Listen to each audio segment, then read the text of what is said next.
thank you. I want to welcome you all. Thank you for coming. Vincent and I are from the same place. And so some of this conversation will probably be more intimate than you all expect or that you and I even expect. But we're going to talk for about an hour and then open it up to questions. So keep that in mind.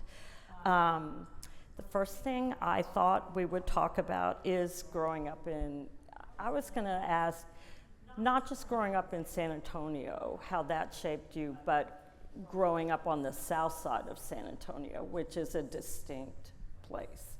Sure. You know, I grew up in the south side of San Antonio, a pretty special, unique place.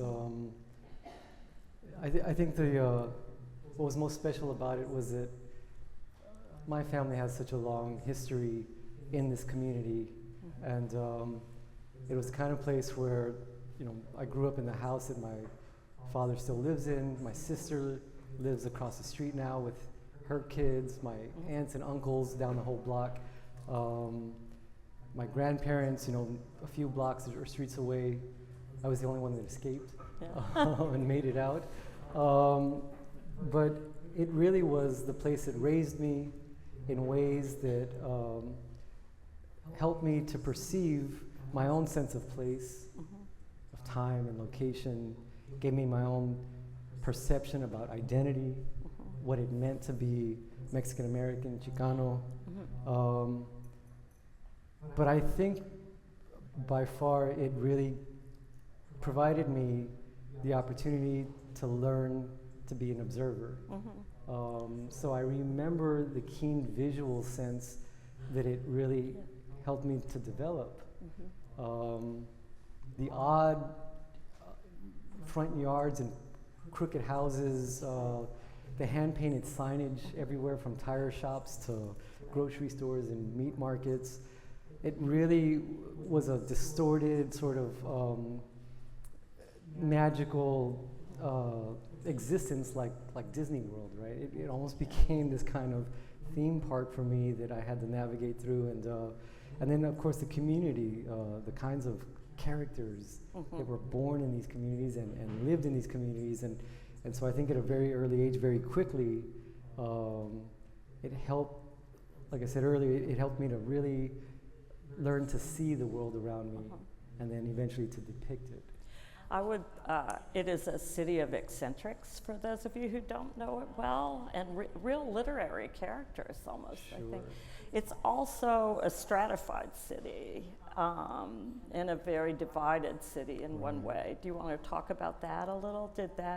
Were you aware of that as a child?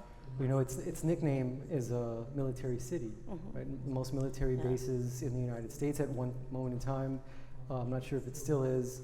Then you sprinkle on top of everything else that I've listed, the myth of the Alamo. Oh God, and the realities of the Alamo, or the unrealities of the Alamo. And, you know, I think that this piqued my curiosity. I wanted so much to understand what makes a community, how a city works, how it builds its own sort of reputation and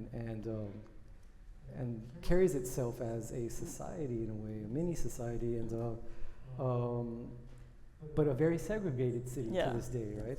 You know, I knew that my family lived in the South Side, which was a community of, I'd say, working class, maybe lower middle class, Mexican American, Chicano. The city's very divided, like by tracts, like most American cities. Anglo mostly in the center of the city, and north side, African American community on the east side.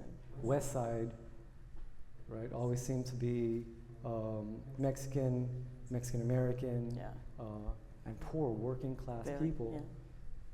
And you know, I remember being a child and noticing things like train tracks and questioning why the train always stopped in my neighborhood and got stuck there for hours at a time.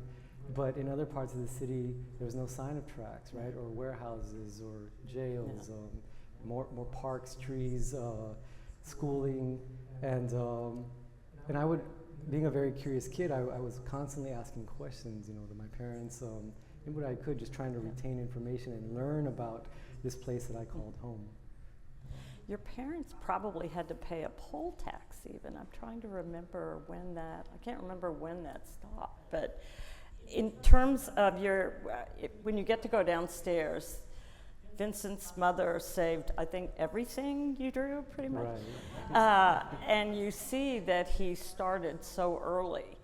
And I wondered if you could talk about Rubio, tell people who Rubio is and how you got, sort of how you found yourself there with him. You know, in the 5th grade, I was drawing obsessively already for the first 10 years of my life, and but I had never painted, and in the 5th grade there was a notice that there was an after-school mural project looking for volunteers. So I ran home and presented this flyer to my mom and asked her if I could enroll.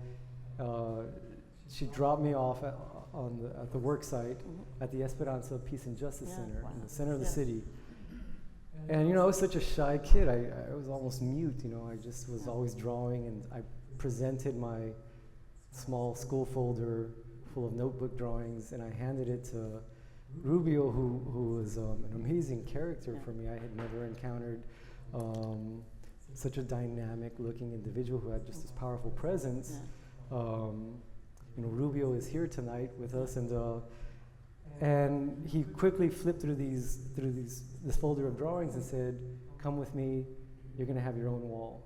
And how old were you then? I was about 9 or 10 years old, right? And so he quickly, spent about 20 minutes giving me a quick demonstration. This is a brush. This is your palette.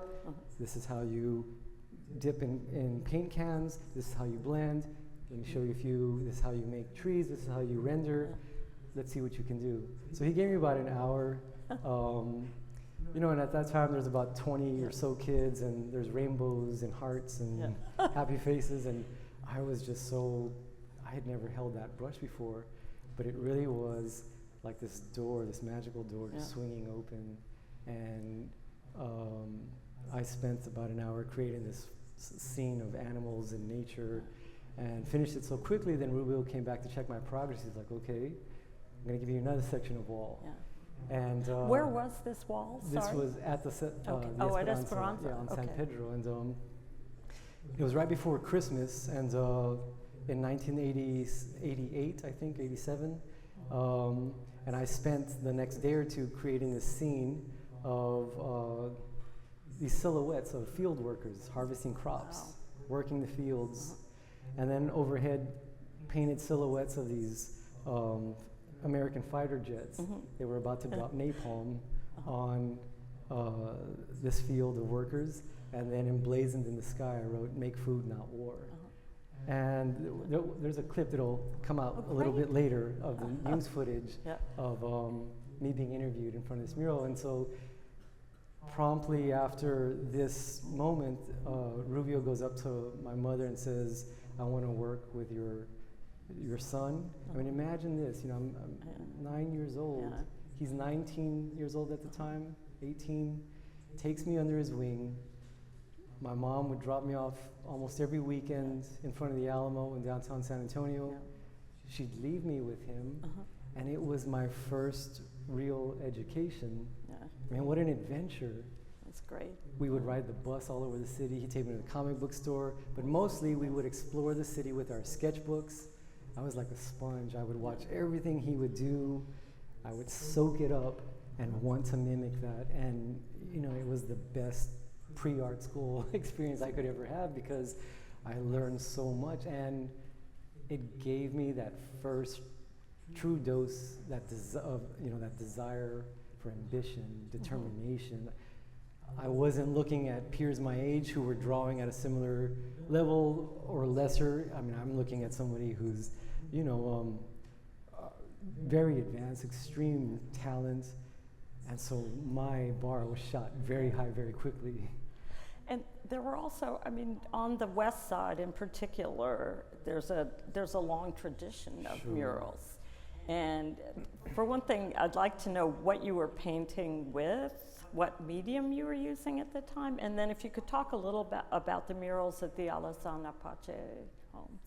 So I spent the remainder of my youth through my teen years working with Alex, not only as a student, as an apprentice, but as a colleague. As I started to advance and slowly mature, by age 13, 14, Alex would allow me to advance on the scaffolding. Because I was so tiny, he wouldn't let me climb to the top. That was always my goal, to get with him to the top. I would start at the bottom, he would start at the top, and we'd meet halfway.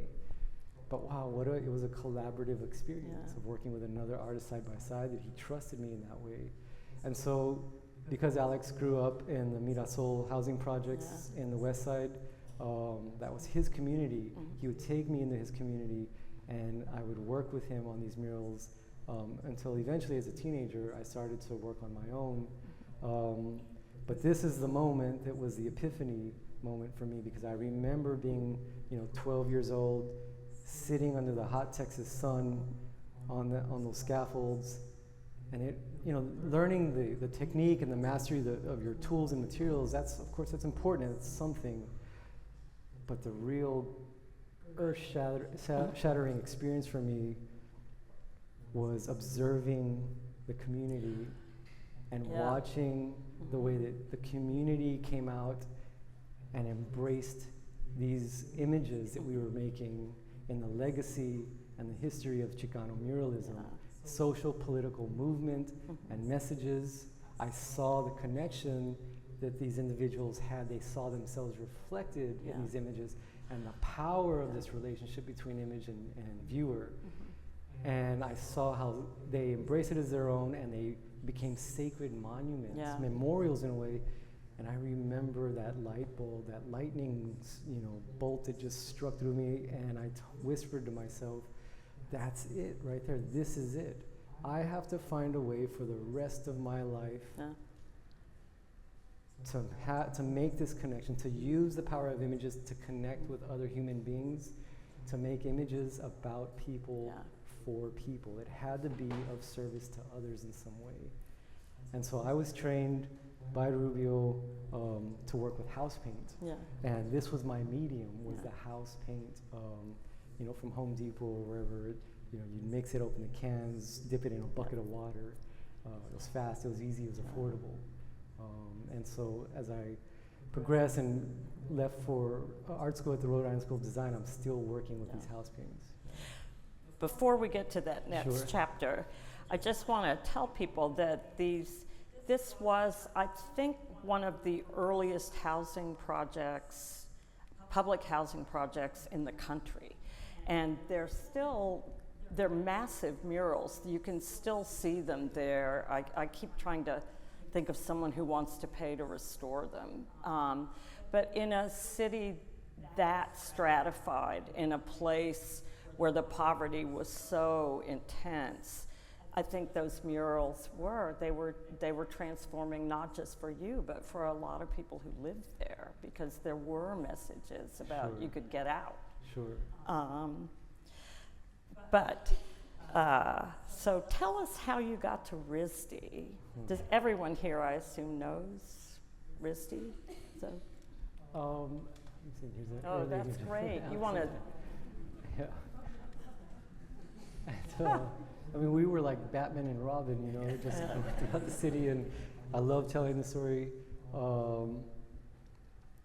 and joking with Rubio. He's like my brother still to this very day, and but as I got older, I said, wait a minute, I was never paid back then for my labor. He paid me with Wendy's, Frosties, and hamburgers. But by the time that I graduated to art school, I felt an immediate difference even at that moment in time, because I had been doing this so long already.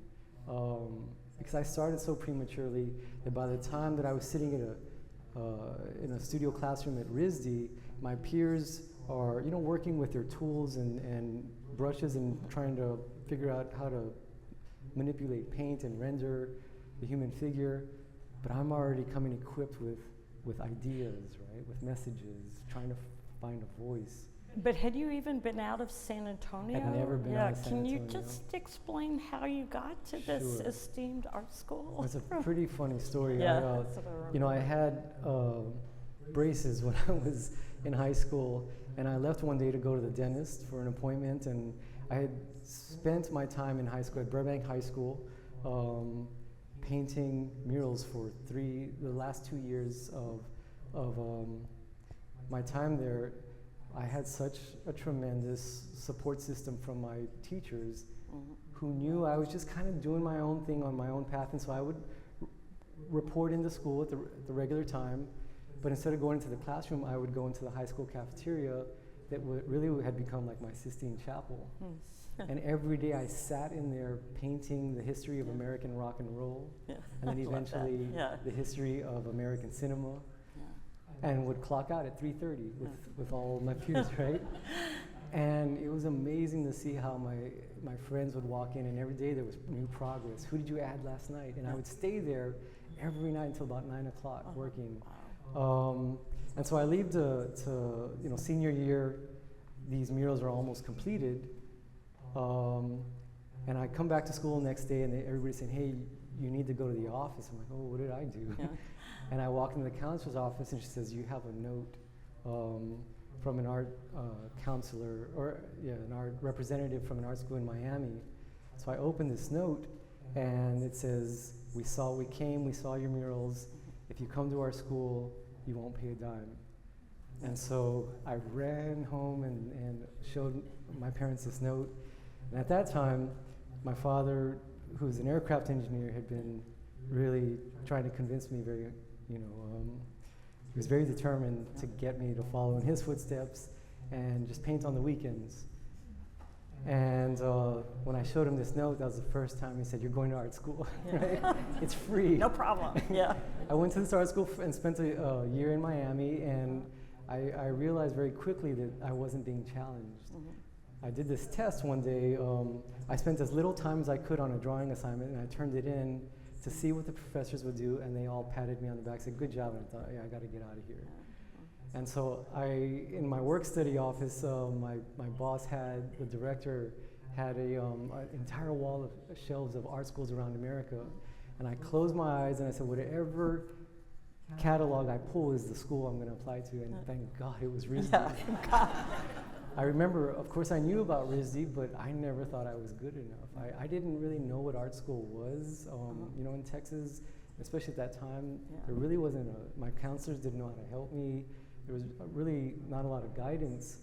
There was 3 days left, and RISD is notorious for this entrance exam. You have to do 3 drawings. It's very difficult to get in, and I ran back to my apartment or my dorm, and I stayed up all night, FedEx these things, and I thought, well, maybe I'll get in, but they're not giving me any money. About 3 months go by, I get a letter. I remember calling my dad, said, Dad, I have to transfer, and he wasn't very happy. He said, I don't understand what you're doing, like you need to make up your mind. And I said, I got this letter from RISD, it says, if you come to RISD, it's a full ride, all tuition paid. Called my dad, said, I'm going to RISD, and he said, you're going to RISD. And so it was a totally different experience. I get to a school like RISD, where I've now spent, a year and more just constantly being supported, and my confidence is high. And the very first class I'm sitting at in that school, this notorious, legendary drawing professor who had been there since the 1970s, Lenny Long. Everybody knew about the myth, the legend of Lenny Long. He was notorious for walking around in crits with a cigar. Anything that he didn't like, he would light it on fire. Oh my God. He shattered many young art careers. And so Lenny walks in, everybody goes quiet. He walks around with that cigar. He stops at my drawing and he says, who did this? And I was so used to that praise, and I said, that's me. Oh, no. And he looks at me and says, how did you get into this program? Oh my God. This is the worst drawing and design sense I have ever seen, the worst competition in 40 years. I don't know how you're in this program. And I just was like, what the hell did I get myself into? And it was the greatest experience for me because it really just opened my eyes and it forced me beyond my own limitations and comfort zones. Can you talk a little about the medium you were using Sure. before you got to RISD, and then what happened after. Let's see if I Is that, yeah. have anything here. Sorry about this. I'm gonna scroll through these. So I am working with house paints at RISD, and the professor started asking me, "What are you doing?" Because I'm sitting there with these quart-sized containers, and I said, "Well, you know, this is my paint." They said, "No, oil paint is what you're going to be using here." And I fought them, partly because I was so, used to and comfortable with this medium, but the other half of me was very terrified. How do I abandon everything that I know? And an amount of time went on until finally I was threatened by the professors, if you do not quit doing this, you're out of here, right? Like, you're not going to pass the semester. So I say, okay, I better learn these oils. And this is one of the very first oil paints. Might be hard to make out, but it's the very first painting here by the wall text at the entrance to the exhibition. I just turned 21 years old, and now for the first time you see this brand new world of classical painting that I had no idea existed until I got to RISD and sit in those art history courses. Once I picked up those oils, that was it. I never turned back. And can you talk a little bit about what the difference was? Probably most people know. I don't. Sure. There's obviously a long legacy in history to the medium of oil painting, very challenging material to understand and grasp when it's brand new. And it really was like abandoning everything I thought I knew. It was like learning to paint all over again from scratch, which is extremely frustrating. It's a very, these dense, rich pigments that can spin out of control very quickly if you're not patient or disciplined enough to learn from square one. I think one of the gravest mistakes that any beginning painter when encountering oils can make is that everybody understands, we know the end result when you're capable of handling this material and these tools, but to get there, it's very easy to want to skip steps 1 through 8 and just arrive at 9 and 10. The patience is key with oils. When you really understand color and the lushness that basic colors like black and white can have as a palette, it really shapes your understanding of what painting is as a genre, as a legacy, the unlimited capabilities that a very primitive, archaic formula of moving pigments around, sliding them around on a flat surface can do. It's the most exciting thing to stare at a blank canvas and start applying these undertones and rich, beautiful light and color. When you understand just in the slightest sense how these materials work, and then you go back to the museum, you open a book and you look at the masters of this trade. Oh, it's wow. It's an overwhelming sense. Well, when we were talking yesterday, I guess when I first saw your paintings, I thought, the old masters really influenced him from day one, and I was, oddly enough, completely wrong. So can you talk about your influences as a kid? Sure. And aside from, the influence of muralism, before I began working on those scaffolds with Rubio, comic books, photography. I had access not to art books, but I remember my parents had on their shelves in the living room world history encyclopedias. So it was the power of the image, a historic image with text. Comic books, right? Graphic novels, but mostly my perceptions as an artist, my understandings of images came from the television screen. What American has not had our sense of perception and perception of reality shaped by that screen? The framing of an image, the movie screen, now the digital screens, the way that a narrative and the idea of storytelling, partnering with a picture, really can speak to endless audiences and tell endless narratives. I'm looking at this selection here, which I think you have also up there. The homage, is that right? Am I remembering the name to Tom? Excerpts for John? Yes. And that to me is sort of a narrative, right? Can you talk a little bit about the narrative quality of this? Sure. And how, I think the story of how those paintings came to be is also really interesting. This is a perfect example of that. I was never interested in being a filmmaker or an animator, but taking the framework behind a sequence of images as chapters, as from page to page. You see an animated sequence unfolding in a series of images like Excerpts for John. I think as an artist in the studio, it's always been a real quest of mine to sit there and ask myself, but how do I keep the viewer interested? How do I keep myself interested, but the viewer, how do I keep you there where I can seduce you with a technique, palette, lighting, rendering? I can keep you there for more than 5 seconds. Then if I can start to feed into your mental capacity, right? How you relate to an image, what does this image mean? What are you looking at? What is it referring to throughout history? Is it recognizable to you? And then beyond that, the ultimate goal is, and how can I make you feel it? How can I make you feel something?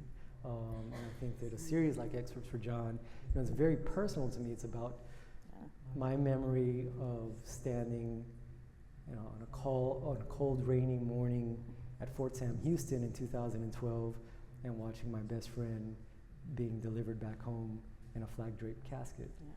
After he finished his tour in Iraq as a combat medic. But for those that don't know me, they don't need to know my own personal relationship to these images. This becomes universal. It transcends the personal, and it transcends time and place.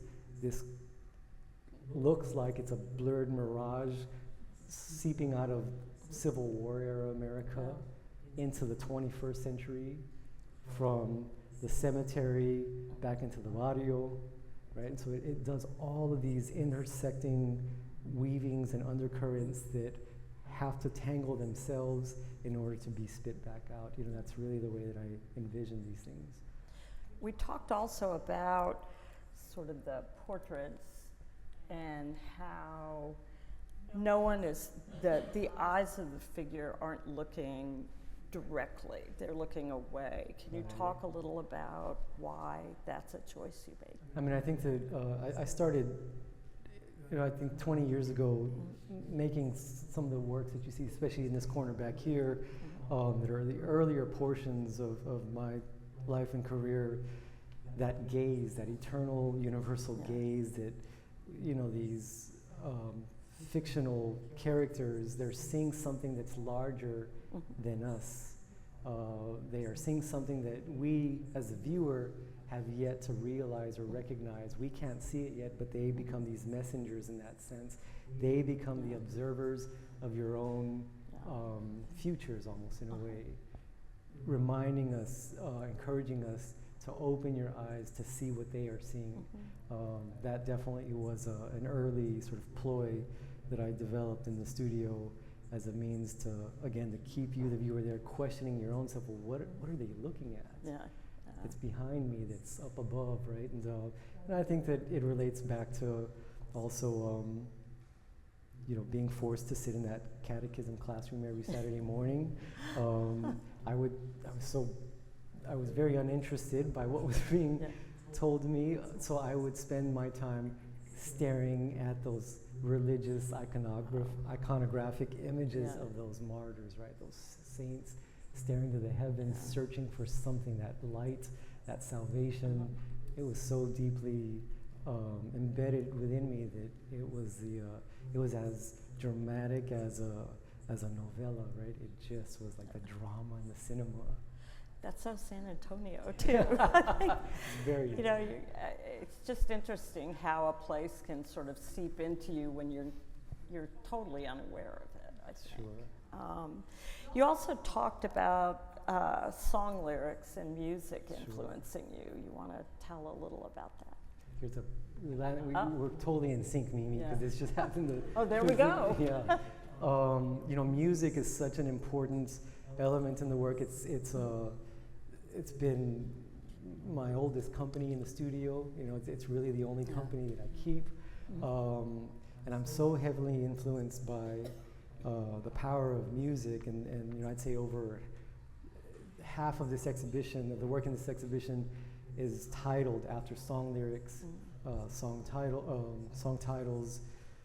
But it becomes a call and response relationship, right? It becomes the lyrical, imaginative, creative lament about the world outside. And, you know, I feel that the power of music and what musicians have done throughout our American legacy and history reaches far beyond the visual arts, because it's accessible to the masses. Radio, right? Concerts. I think that the musician, in many ways, is what the painter aspires to be in terms of seeking an audience, right? And I really have a lot of admiration for the way that music has helped to shape social movements in this country throughout the last, you know, 150 years, really. You know, everybody from Billie Holiday to Woody Guthrie, musicians like Curator, who are still singing those messages that challenge Americans to think more critically about the world around us. I want to come back to Curator in a minute, but when we talked yesterday, you were holding a story from The Guardian, and it described you as the controversial artist tackling racism, violence, and America. And you said to me, I never knew I was controversial. And, you know, I sort of wonder about that. You know, it seems like until you're at, you know, Vincent van Gogh status, that critics, journalists want to peg people. And so you get pegged that way, and then I also think about the Latino artists label, and if that, you know, do you have to reach a certain level to escape that? What, can you comment on that? Sure, you know, I realized pretty early on, right after art school, that, you know, I like some of these boxers, was it sprinkled throughout the exhibition. You know, I saw the Goliath that I was you know, facing as a young artist, you know, 20 plus years ago. The first thing I recognized was that as a figurative painter, when figuration was not what it is today, I was proud of my craftsmanship and my skill. It was something that I embraced. But then as a Chicano artist, you know, I felt strongly about being a part of that legacy, you know, on the heels of artists like John Valdez, Cesar Martinez, Rubio, Benito Huerta. So I always felt like, well, I already had 3 strikes against me, you know. I was seeing how quickly institutions, galleries, the art world at large was so quick to want to peg me into a corner and say, well, you can come out and play during Hispanic Heritage Month, right? Day of the Dead's right around the corner, just be patient, right? And so I tried to set up for myself in the studio, well, how do I navigate this art world and find ways of carving out my own back door to force myself in, to sneak in. And I think that this is what the tradition and the legacy of Chicano art has always done. And Chicano artists, they've had to fight their way in. And as the art world began to change, as it's changed today in many ways, I mean, there's still a lot of work to be done, but you know, what I find now is that working with subjects that are critical, like the subjects that I tend to confront, want to almost in some ways maybe welcome writers or just the world at large to want to not see past what they think they see, just they get stuck in the political arena. And I understand that, right? Especially at a moment, or in moments like this. But there's so much more about this work. I'm not sitting in the studio thinking, well, how can I shock people? It's not interesting to me. It's never been of interest, and it would almost be too easy. That'd be an easy route. My life would be so much easier if I could just paint because I was, I don't know, interested in doom and gloom. I mean, for me, there's so much more at stake as an artist, and and so the most I can do when it comes to these kinds of situations, like The Guardian, is just continue to allow the work to speak for itself out in the world and to defend it, but to just stay on my path and remain unwavering and uncompromising, even when I feel like, in some ways, like I'm some kind of an outcast in a mainstream sort of market world, right? And it is a fascinating thing to observe the art world today. It's so heavily saturated and obsessive about market. And money. It's about the ideas. It's the pursuit of the ideas that I'm still after. That I found a quote today from William Goyen, and he said, when people ask, where does your writing begin? Oh, so sorry. What? So sorry. This is gonna run. Painted symbol. 11-year-old Vincent Valdez is painting a scene of nature and animals, which he believes a nuclear war will destroy in the future. If there's still nuclear being dropped everywhere, will there still be animals? Will there still be people to see this stuff around? That's great. Or will I still be around to see this? That's fabulous. Sorry, I couldn't fine. stop that. But let me. Do you want to talk about some of these? Well, I was just looking for. I think I had to go in reverse for some reason, but go ahead and finish with your. What William Goyen said was, where does your writing? When people ask him, where does your writing begin? And he says, I always start with trouble, which I thought was sort of a great. It reminded me of you, and I wondered if, is that conscious? I'm looking at one of my favorites is this Supreme Court painting, and I just wondered, were you sitting around? How did that come to you? Well, I think the ultimate intention in the studio is to put the world down on record, right? As I see it, in my short existence, my time here. It's a way of testifying. This is my visual testimony.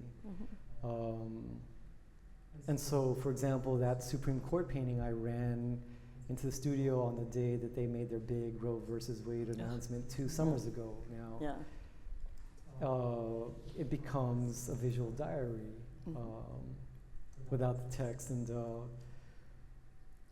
each one of these marks a moment not only in my own personal life, but significant moments that in our lives that we face in contemporary America. And I think that one of the things that this exhibition does, maybe even in a non-coincidental or intentional way, is that you can, if you wanted to, you could trace a lineage of the last 20 years in different episodes and chapters of America throughout the last 2 decades.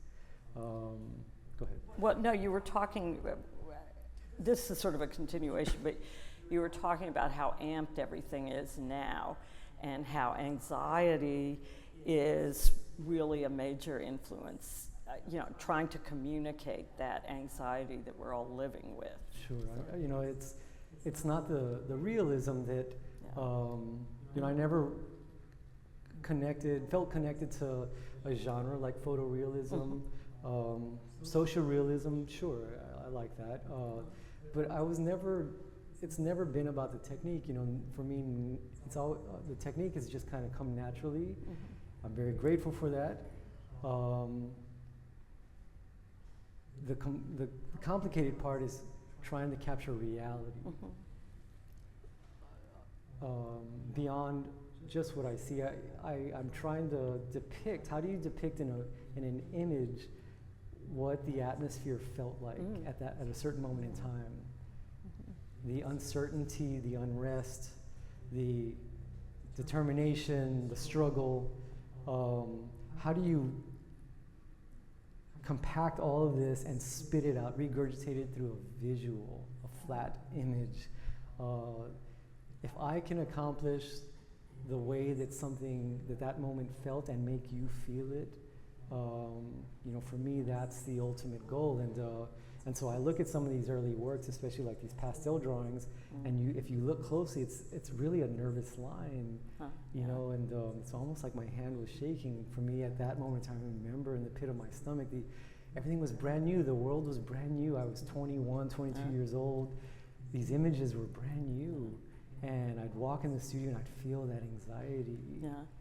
I felt it from the outside world, and I felt it inside the studio, and that's the way it happened to come out. I think these days the scale is the intensity.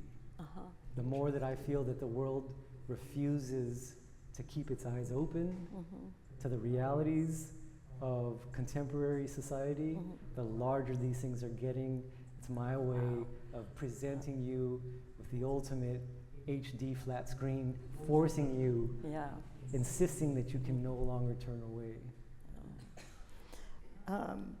Who, besides your mom, I was thinking about sort of collectors, curators, and I know who got your first, I wanted to hear you talk about Cheech Marin, and we could sort of end up with Ry Cooder and talk about the things he said to you, what he wanted.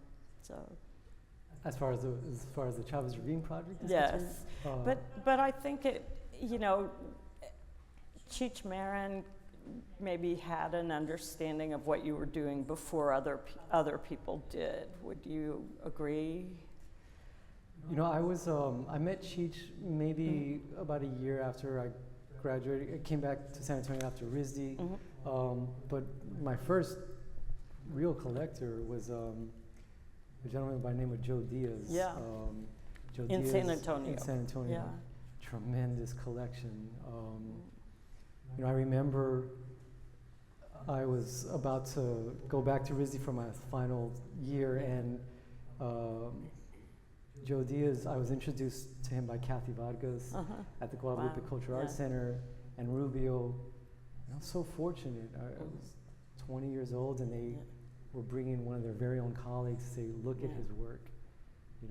They always accepted me more as one of their own colleagues rather than as, just a young person or artist. And I'll never forget, Joe calling me one day and saying, get a shirt and tie, get a jacket, I'm bringing you somewhere. And I said, well, I don't have a shirt and tie and a jacket. And so Joe picks me up and he drives me to the McNay.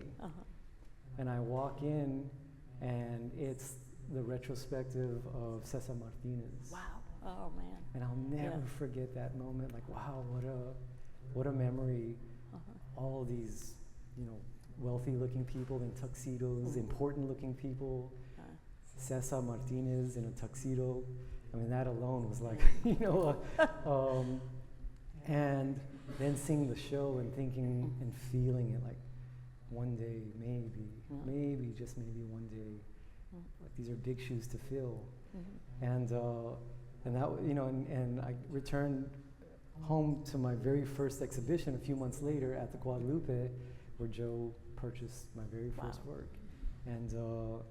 And so the painting that you see downstairs, right, as you enter downstairs, Recuerdo, it was the last painting I did in house paint before that transition. It was the first painting I sold, and was in a, what an amazing achievement I felt at that early of an age to be hanging alongside giants like Luis Jimenez. Right? It really gave me a sense of a really high goal and standard to set for myself. And then so a year later I meet Cheech, and Cheech purchased the Kill the Pachuco Bastard painting. So a year after school, I have a painting touring the country alongside other, Chicano legends, and already causing, you know, a stir and a buzz and these controversies, like places like the Smithsonian that didn't want to show the painting because of its graphic nature, and it gave me those early experiences provided me a real glimpse of not only what my challenges were going to be, but of how much work I had to do and how hard I had to work in order to get this work out to the world. For people who haven't been downstairs yet, do you want to talk about the car that's downstairs and how that came to be? Yeah, El Chavez Ravine, you know, has been sitting in a dark storage room for the last 12 years in Ventura County. I first traveled out to Los Angeles. I was commissioned by legendary musician Ry Cooder, who most people know through Buena Vista Social Club. And Ry had this really crazy idea, said, look, I'm making an album about the Chavez Ravine. Let me explain to you what the Chavez Ravine is. It's a neighborhood, a historic neighborhood in Los Angeles that was predominantly poor, working class, Mexican American, that was in 1959 demolished and paved through eminent domain by the city of LA in order to make way for the brand new Dodger Stadium. Most people don't know what's buried underneath Dodger Stadium.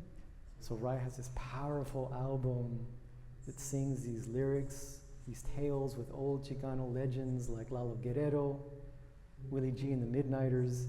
And then Ry said, I need you to hurry up and paint this tale, this history on this 1953 Chevy Good Humor ice cream truck. And I asked him, but why an ice cream truck? And he said, because in America, the two individuals that wander in and out of every economic class on a daily basis is the mailman and the ice cream man. Can you do it? And I said, sure, why not? And so I went to LA. He said, how long is it going to take? I said, 4 to 6 months. 2 years later, I was putting the finishing touches on it. I was interested in the tale because I remembered immediately, you know, the story of the Alamo Dome. And Hemisphere Arena, and my dad telling me how his parents received a notice one day saying, time to leave, we're about to build Highway 90 that's going to run right through your backyard. And so I thought it was important to tell this story in the 21st century because this was a tale. It was still ringing true in modern day America. So when you enter downstairs, you'll see a totally different feel. You'll encounter a totally different feel from what you see upstairs. You know, we tried to do something very special with the ice cream truck and that drawing chapel that's down there. So I encourage you, if you get the chance, dig through those archives. For sure. And I have 2 more questions. Sure. So you have, there's also a piece downstairs of a Madonna. And you have a wonderful partner. Is there? I'm going to find it. Okay. Yes. And it relates to something that happened in Houston. So I was going to ask you. Here we go. There it is. Yes. But also San Antonio, because you see these statues everywhere. But so Adriana Corral, powerful artist originally from El Paso, Texas, installation artist, conceptual artist, and this is our second collaborative project together. We embarked to create a piece titled The Whole. The Whole speaks about the history of the Buffalo Bayou right here in the Houston community, and the individual named Joe Campos Torres, who in 1977, 23 years old, decorated veteran returning from Vietnam, was arrested and taken down to The Hole. The Hole was a place notoriously known throughout the black and the brown communities because the Houston Police Department, if they dragged you down to The Hole, you were going to get a severe beating.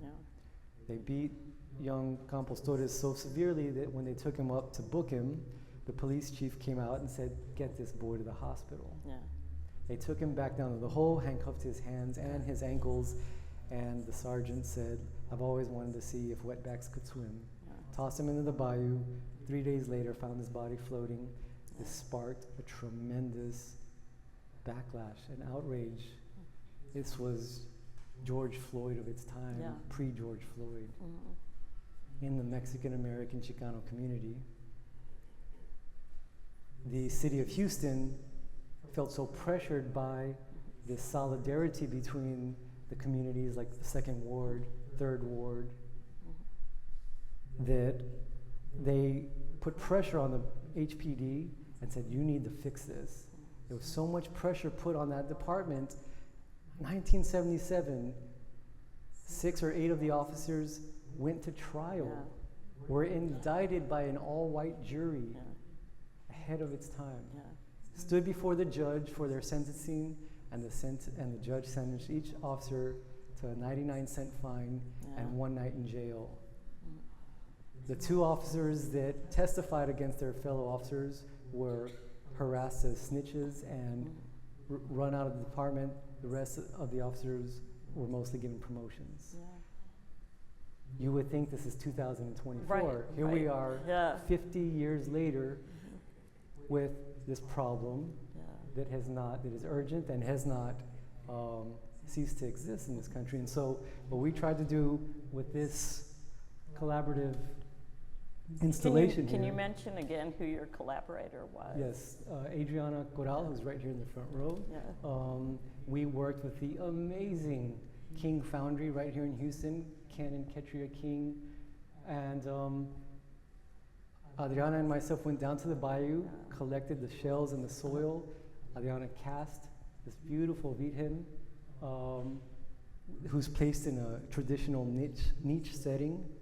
On the backside of that sculpture is this tiny hole embedded into the wall with this radiating light that has a very almost ghost-like drawing portrait of young Campos Torres. It was an amazingly powerful thing for me to see his family walk in here last night and walk down to see the project. And so Was that the first time they'd seen it? That's the first time they've seen Oh my it. God. Yeah. And Wow. and so I think that, like the majority of this work that you encounter in here, it speaks to these legacies of struggle. It's a reminder